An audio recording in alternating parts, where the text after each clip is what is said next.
You know that feeling when your phone buzzes and it's your bank app? And you already know what it's going to say before you open it? You check the balance. It's not good. And then, same day, life decides to test you. Your car makes a new noise, an unexpected bill lands, or your boss sends that message, "Hey, can we chat?" And your stomach drops immediately. And you're sitting there thinking, I'm one random Tuesday away from complete disaster. If that's you, if you're quietly hoping nothing breaks because you genuinely don't have the money if it does, this video is for you, because in the next 8 minutes we're building an emergency fund in 60 days. Even if you feel broke right now, even if you're thinking there's nothing left to save. Let's go. Here's what most people think when they hear emergency fund. They think it's something you build after you get your finances together. After the debt is cleared? After the raise comes through? After things settle down a bit? It feels like a reward for having your life sorted. I'd argue the complete opposite. You build an emergency fund so you can get your life together, not after. And here's why most people never actually do it, even when they genuinely want to. It's not laziness, it's not irresponsibility, it's your brain. When you're living paycheck to paycheck, your brain goes into scarcity mode. And scarcity mode does 3 things automatically. It locks your focus onto today's problems, it makes future risks feel abstract and distant, and it pushes you towards small comfort purchases because you're stressed and you need relief now. Telling someone in that state to just save 20% of their income is like telling someone who's drowning to try swimming better. The advice isn't wrong, the delivery is useless. So we're doing something different. We're not going to motivate you into saving. We're going to build a system that does it for you, using simple math and basic psychology, and we're aiming for one specific number.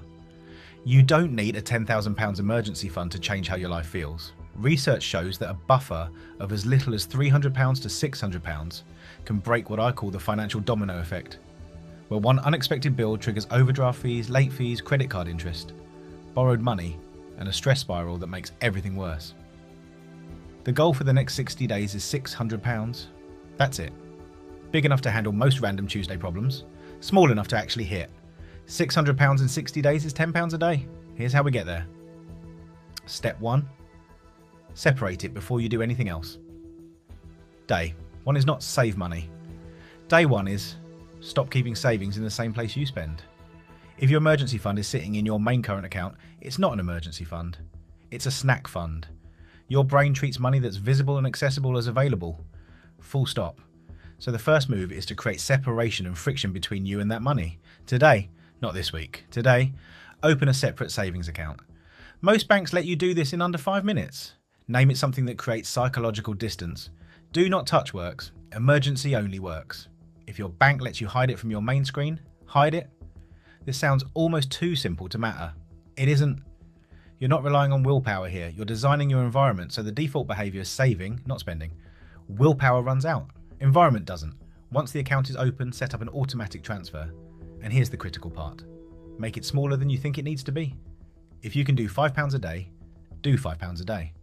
If you can only do £25 a week, do £25 a week.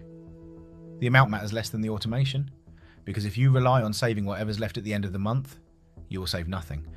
Every time. Set the transfer to hit the day after payday before you've had a chance to spend it.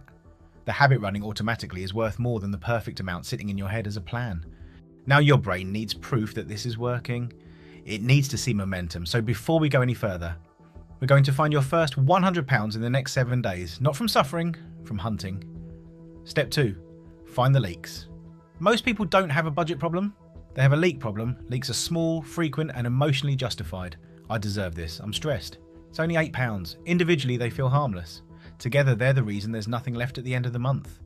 Here's the fastest way to find them. Go through the last 14 days of bank and card transactions and label every single expense one of 3 things. Must, rent, utilities, groceries, transport to work, non-negotiable.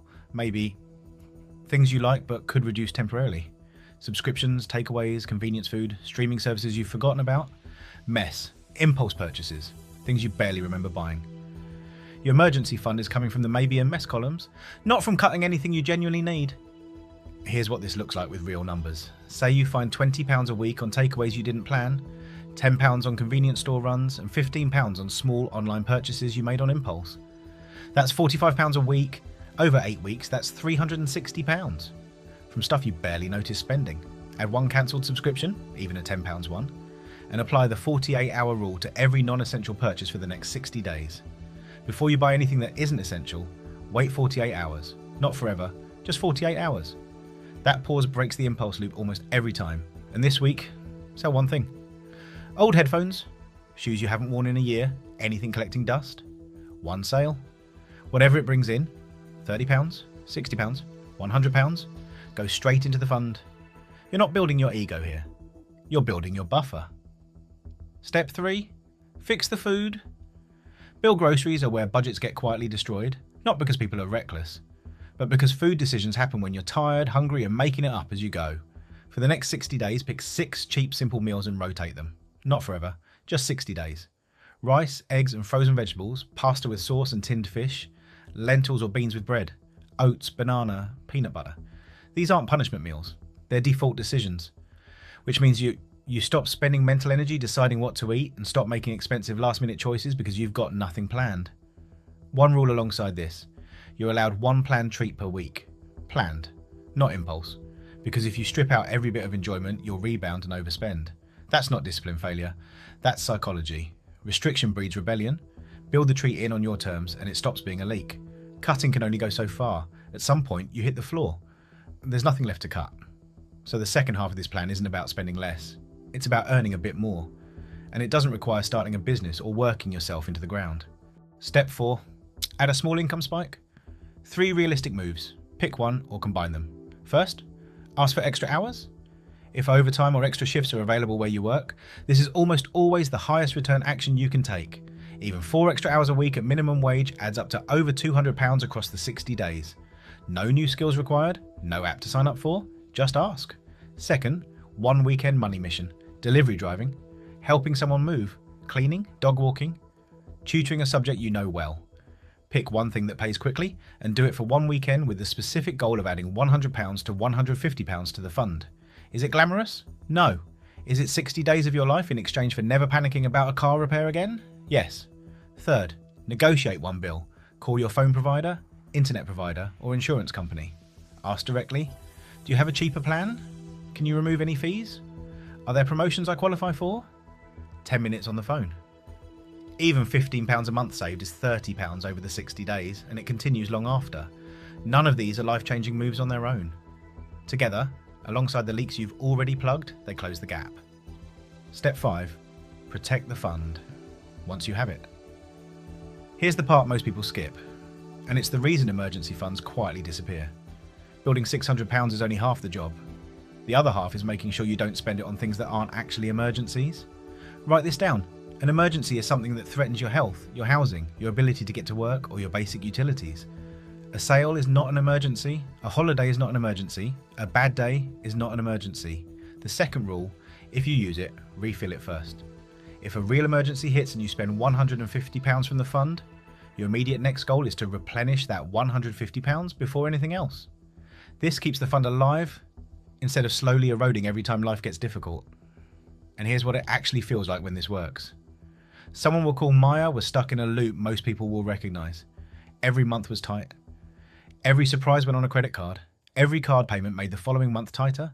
She tried budgeting. It was complicated and demoralising, and it didn't last. So she did something simple instead. Separate account. Automatic transfer of £5 a day. Sold a few things. Cancelled 2 subscriptions. Did 1 weekend job. By day 30, she had around £320. Then her car needed a repair. The old version of that situation meant a credit card at high interest and 6 months of stress. Instead, she paid cash. And what she said afterwards stuck. It wasn't the £320 that changed things. It was knowing I could handle it. That's the point. This isn't about being rich. It's about being unpanicable. Most people don't fail financially because they're irresponsible. They fail because they wait until they feel ready. And life keeps happening in the meantime. Your emergency fund is not a luxury. It's not something you earn the right to have after everything else is sorted. It's basic protection. You don't wait until you've already crashed to wish you'd worn a seatbelt. So here's your move. Right now, today. Open the separate account. Set the smallest automatic transfer you can manage. Pick one fast win for your first £100 this week, then drop a comment below. Day 1 done. My target is £X. Say it out loud. When you commit publicly, it becomes real. If this gave you a plan you can actually follow, hit like. It helps more people find this content when they need it most. And subscribe for more practical, no-fluff money strategies that work in real life. 60 days from now, you can still be hoping nothing breaks. Or you can be the person who can handle a random Tuesday. That person is closer than you think.